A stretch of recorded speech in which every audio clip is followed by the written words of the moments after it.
What's going on, everybody? And this is John J. Gaming on the mic, coming at you with a brand new episode of the ACSA here on Maximum Football 2020. And we are here with the preview going into week 3 here in the second season of the ACSA. And I gotta say, we have seen some great game action over the course of the first 2 weeks here on the channel. So what we're going to do, we're going to show the top 25 for you guys here going into week 3, as well as some notable top 100 recruits that did sign over the course of the first couple of weeks. And then finally, probably the best part about this episode, you guys get to see the 10 games that will be shown here on the channel over the course of next week. So guys, it's going to be a really good one. Make sure you smash that like button, hit subscribe if you're new, because that really helps me grow the channel as well. Also, feel free to read a comment, as I do try to read all your comments and even respond to you as well. With that being said, man, let's go ahead and get into this newest top 25 poll. So let's go ahead and get things started out here in the week 3 ACSA poll. And for the most part, things remain the same, but because Warwick did take that loss to Vienna back in week 2, we have a new number 1. The Gamble Dynasty Bulldogs, who are the defending ACSA national champions. They also get to be ranked number 1 in the nation as well. Bluffton Tech and Iroquois both moving up a couple of spots as well. Southern Mexico, they came down a few spots even though they won their game. Sugarland State remains in place, and the Eastern Pennsylvania Beavers, they move into that top 8 as well. They move up from number 11 in the country. Eastern Pennsylvania off to a very strong start here in the second season of the ACSA. After that, we have the next tier of the ACSA top 25 polls, where we have quite a bit of movement going on, as Mississippi A&M, Hiawatha, and Alfred Tech both move up at least 5 spots in the ACSA poll. Coastal Alabama and Little Rock also trending in an upward direction as well, with Amazon, Texas Catholic, and Southfield each moving down 1 slot. Now granted, these were teams that all took care of business, so definitely a very surprising thing to see that all of these teams move down. But it is very early on in the season, and it doesn't matter where you're ranked at this point in the season. It just matters where you're ranked when it's time to go to bowl games, as well as go to the college football playoff when it's all said and done. But Mississippi A&M, Hiawatha, and Alfred Tech, they got some huge dubs. They move up in an upward direction this week in a major way. And for the final tier of the ACSA top 25, we have the most movement and the most notable news that came out of this week's poll. We have several teams that are making their very first appearance in the ACSA top 25. The Vienna Patriots, after they beat the Warwick Rebels, who were the number 1 ranked team in the nation. Hebrew University is surprisingly ranked in the top 25 for the first time. The Wentzville Vikings are ranked in the top 25 for the first time, and same thing could be said for Montana A&M. So we have 5 new teams that weren't ranked in the top 25 last week. They're now in. 4 of those teams making their very first appearance in this poll, with, I believe, Clinton College. I believe they were in the top 25 at some point. I can't remember when, though, off the top of my head. But Herbert Hoover, after they lose to Beckett Ridge, they actually fell down to number 23, a fall of 11 spots. But that's not even the biggest drop of the week. The Seattle College Cascades, even though they won their game in the previous week, they fall down 12 spots, and they are nearly out of the top 25, which would be the first team to do that after going to the college football playoff back in season 1. And I'll tell you what, man, ever since that semifinals game against Warwick, they have just not looked the same. They have not looked good to start this season out, man. And forget a repeat trip to the college football playoff. If things continue to trend this way, they might not be ranked anymore when it's all said and done. They're very close, so they got to really turn this thing around quickly if they want to get their season back on track. So after getting through the top 25, let's now take a look at the notable ACSA top 100 recruits here in Season 2. Starting with the top 2 prospects. Number 1 prospect for this year is Grover Elliott, a Cuthbert, Georgia product. standing at only 5'11", but 312 pounds. He can step in as a defensive tackle for many of the teams in the ACSA right away. And it's a two-way battle between the Iroquois Eagles and the Capital of Tennessee. Right now, I'll give the edge to the Capital of Tennessee Bulldogs because they are the defending champs. And not to mention, Grover Elliott is a little bit closer to Capital of Tennessee versus the Iroquois. But don't count out those Iroquois Eagles. They can definitely get a #1 prospect on their hands. Meanwhile, for signed prospects, we start out with C.J. Blair, a 6'7", 209-pound dude from Fairburn, Georgia. He is going to commit to the Lake Osago Ironmen. The Ironmen, who made an appearance at the college football playoff in the previous season, they get their best recruit yet in this series, 290 pounds, number 3 overall rated prospect.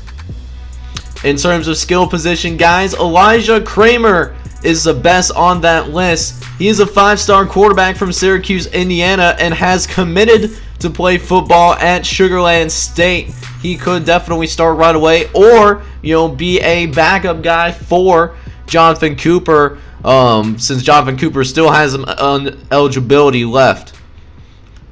Meanwhile, for the number 5 prospect, Tim Anduzzi from Jonestown, Ohio, is committed to play football at the Capital of Tennessee. Their first top 100 prospect in this or at least in this season, I should say.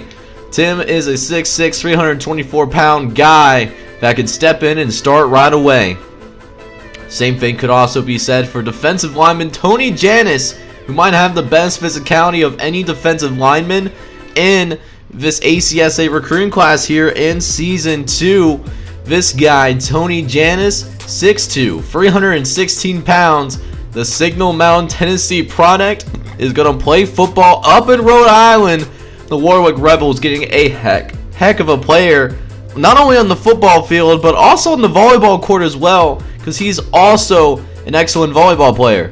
Keeping it on the trenches, we have Brandon Stevens from Rockford, Ohio, a 5-star product going to play for the Oaksterdam Reefers starting in Season 3. He is not only a great football player, but also a great track and field guy. He has won multiple conference titles in track and field as well. A guy that can certainly do it all. Offensive line being recruited heavy early on in this year's cycle. Brian Terry from Galanio, Louisiana, signing with the Capital of Tennessee Bulldogs. He very strong guy, 34 reps on the bench press, and his drive comes to take care of his family. You're talking about a guy that wants to make it to the pros. He definitely will have an opportunity to do so, playing for one of the best teams in the ACSA. At number 11, we have Will Stack, who's also from Mountain City, Tennessee. The Texas Catholic product is a 5-star guy who enjoys animated movies, but he is a heck of a linebacker with great physicality and insanely quick as well. 4.39 40-yard dash. That is insane for a linebacker. He is a heat-seeking missile, and Texas Catholic is very fortunate to have him. At 15, we have Herbert Hoover commit Janoris Bosch, a 5'11", 228-pound guy. A little bit undersized for a defensive lineman from Massachusetts, but he does have the skill sets in order to be very successful in the ACSA. Is also very quick, a 4.37 guy that could probably be better suited playing at the linebacker, being a good coverage guy on the defensive line. But, Herbert Hoover, they definitely have a utility guy for sure. At 16, we have Cooper Jamel, a defensive back who is committed to playing for Eastern Pennsylvania. He is a North Andover, Massachusetts product, and he can definitely step in and play nickel quarter right away for the Eastern Pennsylvania Beavers. 17, we have Benarik Payne, who is apparently a lover of seafood, but the Hillsborough, New Jersey product. He is a guy that could be a rotation player right away. Definitely a speed guy as well. Only 194 pounds, so not that big for a running back, but 4.34 speed. He could definitely dust plenty of folks out there on the field. So now we get into the 4-star guys, and with the 4-star guys, we have wide receiver Mitchell Welch, who is still a top 20 guy, a 4-star product that is committed to play football at Oaksterdam University. Oaksterdam has a guy that, might not be that strong, only 7 reps on the bench press, so that's a little bit concerning to see. But that being said though, this is a guy that has 4.34 speed and a pretty decent vertical as well. Mitchell Welch, I feel like, is a guy that can definitely be a floor stretcher for this Oaksterdam offense that they desperately need. On the opposite side of the ball, we have defensive back Desmond Powell from Commerce, Texas. The number 21 ranked prospect, a 4-star guy, is committed to play football at the University of Iroquois, but also has got a pretty good arm as well. He's a pitcher for his high school baseball team as well, so he can certainly step in as an emergency quarterback as well if need be. The kid does have 4.4 speed and also a 40-inch vertical. Definitely going to be a nightmare with the capability of having his own Revis Island at the University of Iroquois. At 23, we have Southern New Mexico commit Nick Garcia from Port St. Louis, Florida. A wide receiver, a little bit undersized and, not the quickest for his size. 4.47 is not great, but that being said, this is a guy that, does have the fundamentals. Definitely a slot receiver kind of guy. Look for him to be, at least a great value brand Julian Edelman as his floor. And for the final ACSA Top 100 recruit that I wanted to talk about is Odell Locksley. He's a 6'1", 236-pound quarterback from Karen Crow, Louisiana. Odell is committed to play football at Seattle College, and they got quite an ad here. 4.41 speed. He can definitely scramble with the ball right away. His arm strength is a little bit of concern, so he'll definitely need to work on his accuracy in order to make up for that, but definitely a guy that they can use as a wildcat kind of quarterback right from the jump. Looking forward to see how Odell Locksley's career progresses. So with the top 25 polls completely taken care of, as well as the notable Phil Steele Top 100 recruits for the ACSA here in Season 2, let's go ahead now and take a look at the 10 games that we do have coming up here on the channel. And we do have a top 25 matchup here. That's going to be an ACSA primetime game. And you'll be surprised to see what that top 25 matchup is. That's going to be revealed at the end. But to start things off, we are going to begin with part 1, and that first game is going to be the Brooklyn Wolves, who are currently sitting at 0-2 on the season. They're going to go on the road to play against the number 4 ranked team in the nation, and the Iroquois Eagles. The Eagles are 2-0, despite the fact that they had their backup quarterback play most of those 2 games. That's still going to be the case with the starting quarterback, Mark Kelly, out for the rest of the season with a devastating knee injury. Wishing him best in his recovery, but Iroquois Eagles, they will still host the Brooklyn Wolves.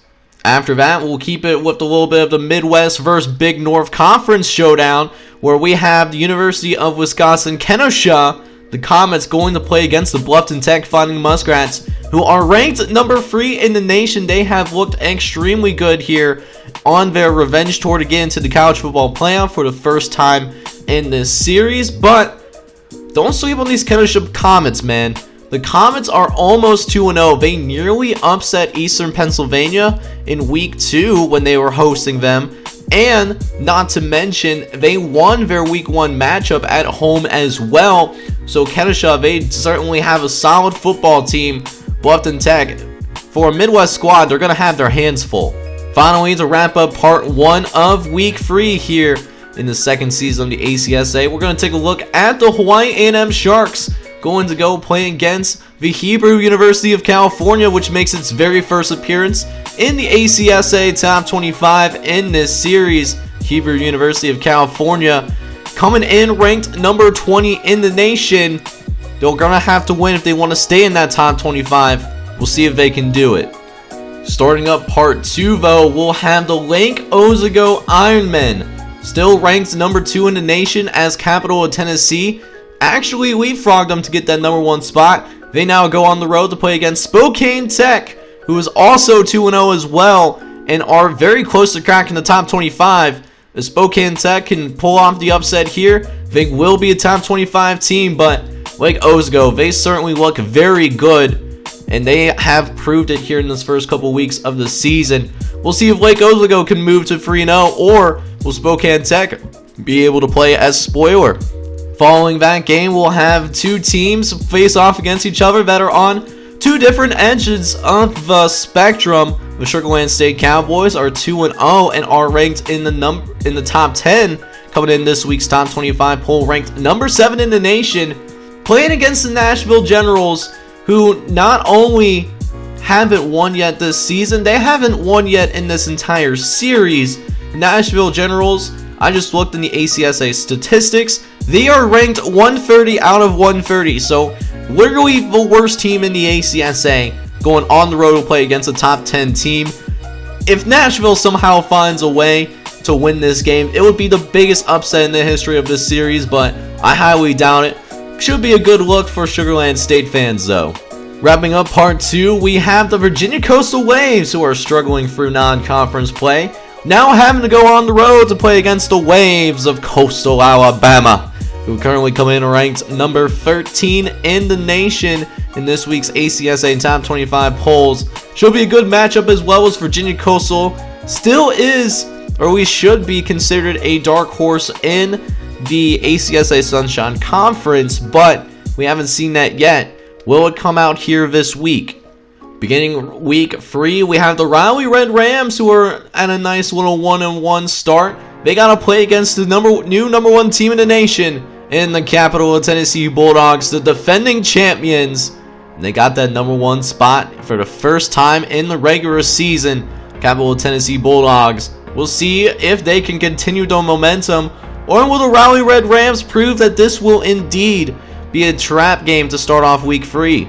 After that, we'll have a pretty good matchup between the Vienna Patriots and the Boston State Deacons, as Vienna, for the very first time in this series, has cracked the top 25. They entered this week sitting at number 19 in the nation, going to play against Boston State, who is 1-1, but they do have a tight end. I can't remember his name off the top of my head, but he was an ACSA top 100 recruit.